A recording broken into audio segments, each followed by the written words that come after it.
Hey guys, my name's Octi. Last Sunday I uploaded the first episode of my fresh AOE Paladin progression series. If you're new to the channel, my goal with this series is to capture my journey from 20 to 60 on a fresh hardcore AOE Paladin, leveling exclusively by AOE farming. We have a rule set, a spreadsheet, and of course everything that I do on the character gets recorded live at twitch.tv/OctiPVE. If you haven't seen episode 1 of the series yet, you can find it linked in the description down below. This week I leveled from 20 to 26. The results were a little bit predictable, despite my best effort to think outside of the box. These levels fly past so quickly that taking a long run to Ashenvale or a detour to another Kalimdor zone felt really counterintuitive. So we decided to stay close to our class trainer to get those power spikes at 22, 24, and 26. I think we'll be able to test a lot more extensively as we get to the higher levels, especially late 30s and 40s. We'll be spending longer in every zone and at every spot. With that out of the way, let's go look at an update on key spells, talents, consumables, and gear. I'll put up on the screen what to look out for at level 22, level 24, and level 26. As far as AoE tutor goes, as of level 26, here's what our gear looks like. Minor upgrades across a lot of gear. We have a new neck. We've also upgraded our axe, and we went ahead and bought our first BOE blue shield for about 6 gold on the auction house and put a spike on it for about 2.5 gold. It might sound like a lot, but if you look at the gold per hour that we were able to get in some of the spots from 20 to 26, you can easily afford this, even if it's your first character. As far as professions go, we're still 151 engineering. We are using heavy dynamite. Our first aid is up to heavy wool. We do not have a second profession leveled yet. And that's a rough update on the status of the character. So let's dive straight in with a look at our first grind spot, which was Southern Westfall on Riverpaw Knolls. So you're seeing some footage here of me at level 20, leveling to 21, still using coarse dynamite in these clips. So I noticed with coarse dynamite that the pulls were pretty spicy. We don't yet have concentration aura, so we can't really heal. Because we can't heal, mana wasn't really an issue. I think you could get away with wearing some more spirit or even some more strength at this level because we can't heal. One thing I learned really early on is how important it is to hold judgment to kill runners.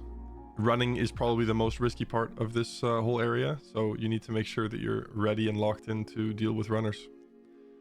They do put a disease on you occasionally, and because, again, we don't have many mana issues at level 20 to 22, you can just dispel that disease right away. In a second here, we're going to have a clip where I come in without any cooldowns and get pretty close to dying, so I'm just going to play that clip at normal speed with the stream audio so you can hear the thought process and what ends up happening. Hold judgment, hold Hodge. We have no health pot. We do have bop. We have no bubble. Ooh, this is a spicy pull, boys.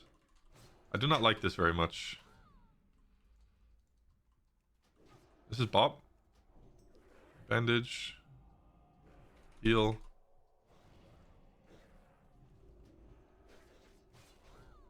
Might be lay on hands, honestly.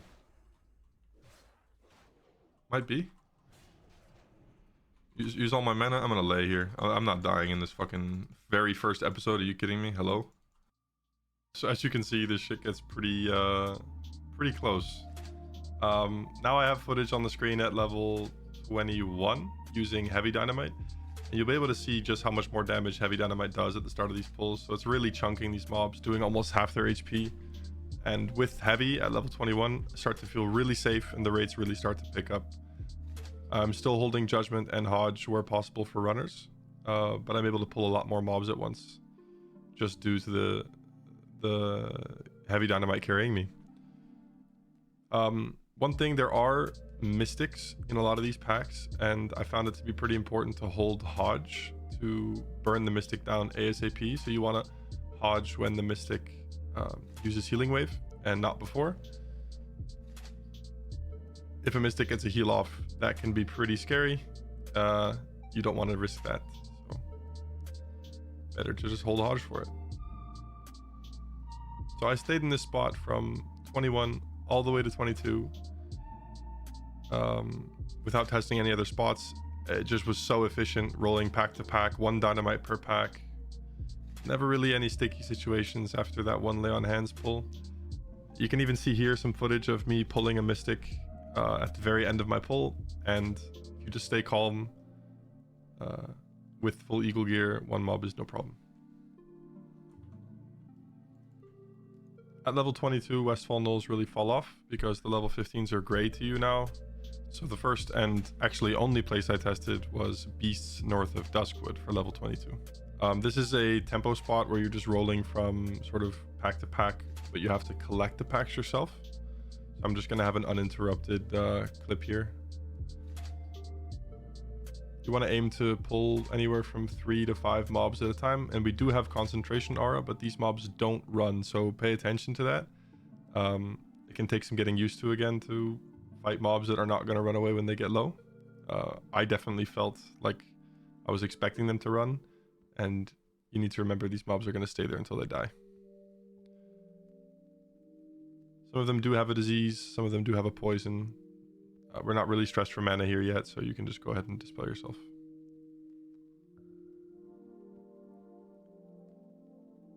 A big upside of grinding here that I noticed is depending on the prices on your server, the wolves will drop lean wolf flank, which is super high gold per hour actually for the relative for the level.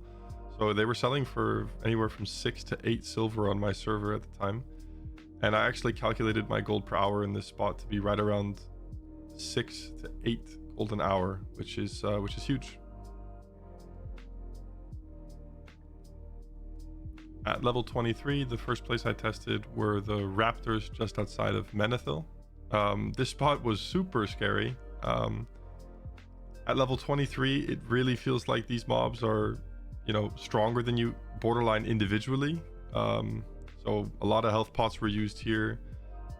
Did not feel very safe pulling anything more than 4 mobs. 5, felt very risky. I was not forced to lay on hands.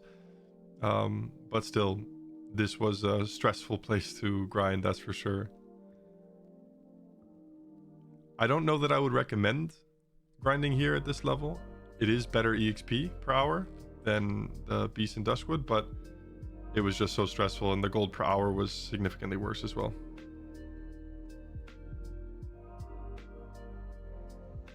One note here, Screechers will call for help when they reach a certain health threshold. You need to pay attention to that, because if you've pulled them close to one another, then you will get an unwelcome ad, and that can easily lead to your death.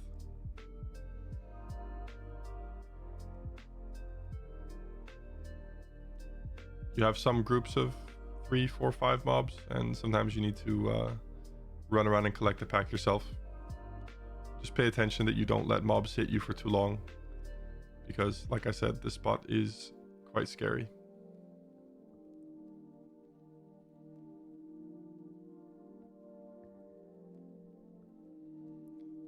We didn't end up testing many spots outside of Eastern Kingdoms, like I mentioned in the intro, but we did test tarantulas in Redridge Mountains. So on a fresh layer, I did a pull here and noticed, hey, after that one pull, there's not even enough for another. So I went and tested Blackrock Orcs in Redridge as well.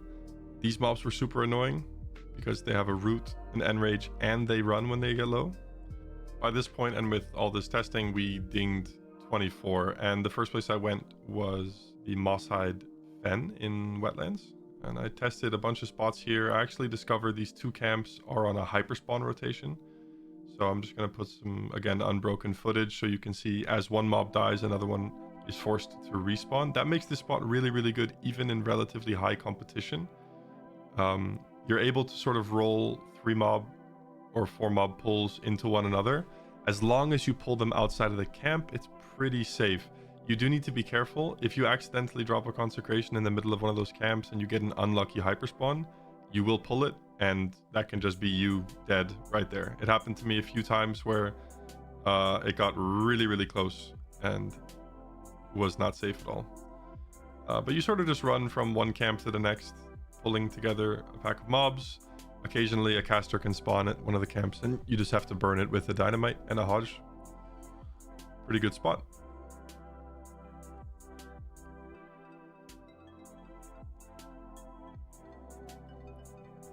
The next spot that we found was just south of Darkshore in Duskwood, and it's these 3 skeletal horrors that are also linked on a hyperspawn. So as you kill one, another is forced to respawn, and so you just kind of pull 3 together, drag the mobs that are far apart from each other towards one another, and you kill all 3. As you kill the 3, the next 3 will respawn, and you drink up and you go again. Because we're only doing 3 mob pulls in this area, you can afford to generally like Exorcism on cooldown, which reduces your kill speed, or increases your kill speed rather, pretty significantly, I would say. So it's a good spot in that sense. What you just saw happen on the screen is that because it's a forced respawn on a kill, you can get a respawn right on top of you that gets aggroed by Consecration, so just be aware. At level 25, we get better food and water, which increases our rates significantly as well. The first place I went back to was the Raptors outside of Menethil for a little bit of revenge. At 25 versus 23, this place feels way safer, so it's actually a pretty decent spot. The gold per hour is still kind of meh, but I would say that this is viable at that level. I didn't get a chance to test many other spots past the horrors and these raptors because at this point I was fully in rested EXP, but feel free to try any of the previous spots in the guide and see how they work for you.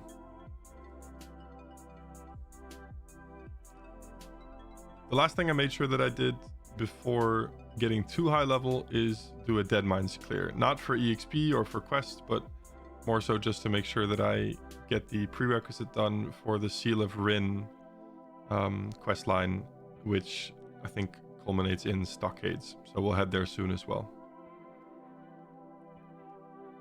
That's episode 2 of this fresh AOE Paladin progression series. I hope you guys enjoyed, and sorry about the wait. It took me a little bit longer than I hoped to get footage, and editing the video took a little while as well. It'd be great if you guys joined live on twitch.tv/OctiPVE for the next episode, and looking forward. See you guys there.